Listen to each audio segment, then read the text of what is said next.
Lia đã rung khắp rung bói pro năng tục ngộ khăm đi tiếp chập đầm sớm anh chơi lại đánh lòm nhé đầm nàng yêu cái gì mẹ mi đã kịp chuyện có số thì liền pro năng đỡ bay tiếp luôn đôi na nhớ pro năng đóng cầu giây phút sôi động sắp bắt đầu mời toàn thể quý vị hướng mắt về đường đua để chúng ta sẽ cùng chứng kiến và cổ vũ cho những lượt đấu đầu tiên.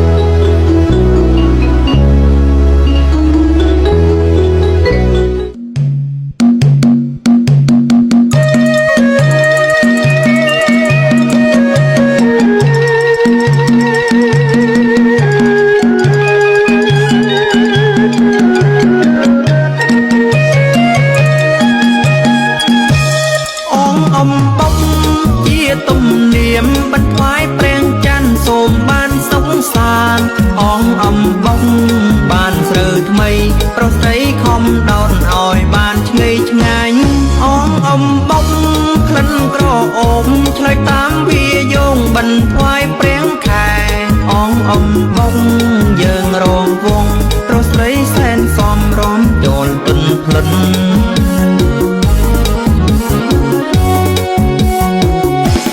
rừng đom